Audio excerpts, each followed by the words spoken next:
I'm sitting on this really comfortable glider that is just such a perfect fit for this porch. It's like it was designed for the porch. And it's a great size for me and Lucy to sit out here together, which she did for the first time the other day. So, very comfortable spot. We enter into this great mudroom.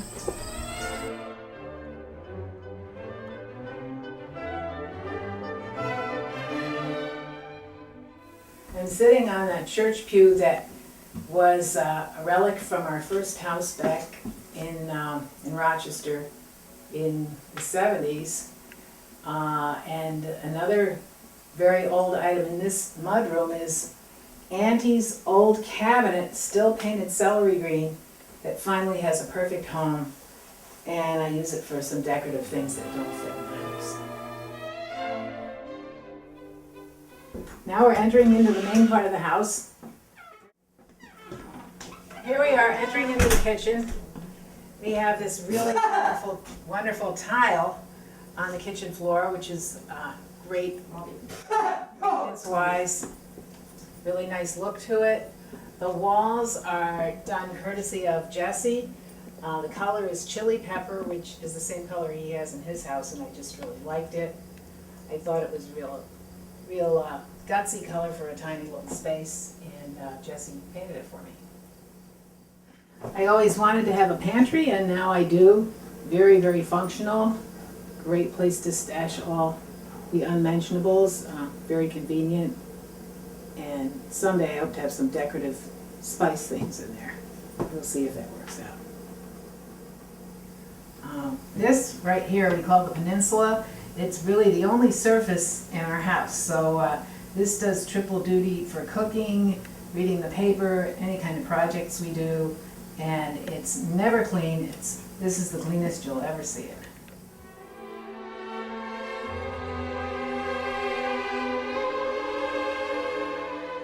This end of the kitchen features some great artwork by Lucy that is just perfect with bright orange wall. Besides the kitchen, the rest of the downstairs is pretty much like a studio apartment, so I had to decide how to divide the space. I wanted to have the eating area over here, which has the best light, so I used this credenza to make a room divider. I have a small dining area here, and then on the other side I have the living area.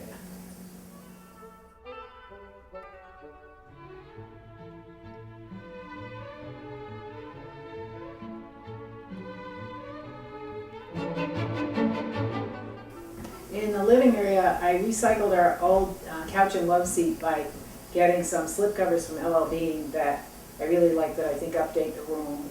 At the same time, I got tired of the white walls and had some painters do this bold yellow color, and then I was able to get some curtains that I think tie it together, so I'm really pleased with how it turned out, because we have some stripes going on in the wallpaper, the curtains and the couch and the chair, so it all kind of pulls together.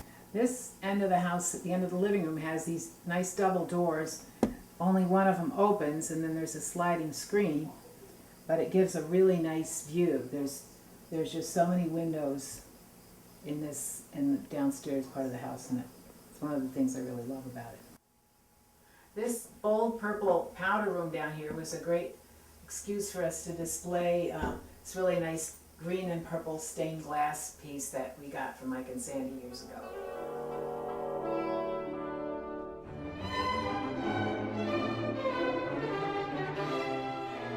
In the corner is an heirloom from the Harrison house. Nice little table. Over on this wall is another one of Lucy's art pieces that she did when she was at Lemoyne.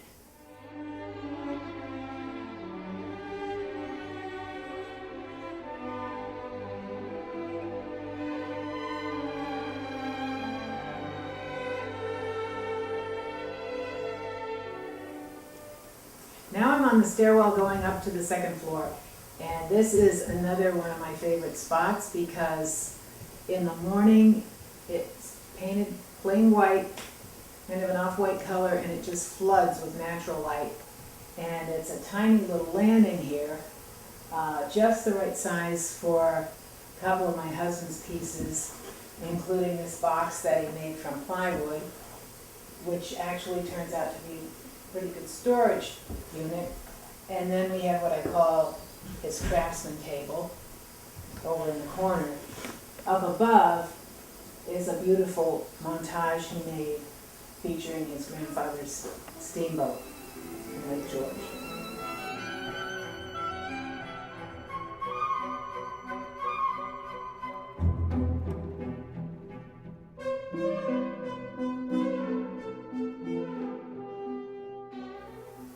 Our main bathroom is a really nice spacious room, and I love that it has two fairly large windows for a bathroom.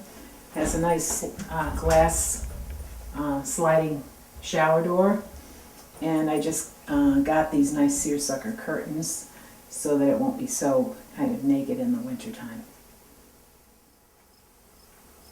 We're standing here in this mauve bedroom that first I had a strong reaction to. Then it gradually grew on me, and now it's one of my favorite rooms. I have this antique bed in here, and a quilt that was done by Lee's grandmother. I made curtains out of old sheets and got a piece of lace from Jesse when he was cleaning out his house. So it's kind of a hodgepodge, but I really like the way it came together. I have a retro theme with a needlepoint on the wall that Phyllis did of our old Victorian house. In the corner you'll see a beautiful piece that we got as a gift from Johnny years ago, a vase on the floor, and then the bedside table is Lee's famous bird table, which won a competition and of course features bird's eye maple.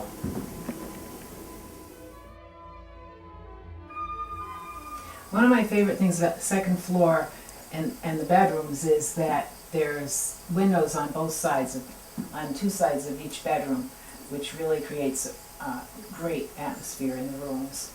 And the colors, all the colors upstairs were chosen by the previous owner, and I like all of them now after I had to get used to the pink bedroom. And this color is like a spring green or an apple green, but it's very subtle and very restful. Goes perfectly with my quilt, and everything fit. It's a small bedroom, but everything fits well. And I made these. I have these really nice curtain hardware that was a gift from Mike and Sandy, and then I made these very lightweight, flimsy curtains so they could blow in the breeze. And then in the winter I have some other curtains that are heavier. And also in this room there's enough room for this beautiful blanket chest that Lee made. On this wall is a watercolor done by my friend from back in Syracuse, Millie Schmidt, and the title is Persistence, and it's a study of roots of a tree that I really like, and the colors go real well in here too. This gold bedroom is another room that does triple duty because it's my office. I make a lot of phone calls here. I have my files here for work, and it's a sewing room. It also has this fine old bookcase, so it's our library. And on the walls are a watercolor that Lee bought at the crafts fair. An artist did a study of the scene at Thousand Islands, which was our favorite place to go. And so I'm glad I have a spot to hang that. And on the other wall is a hooked rug made by Lee's grandmother.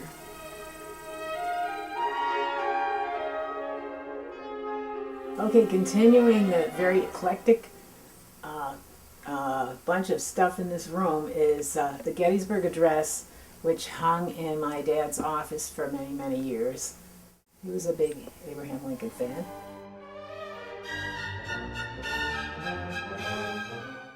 Also on display in our house, by long tradition, is the cover of Spinal Tap, which really, it's a must-have, and it says it all when you're a baby boomer.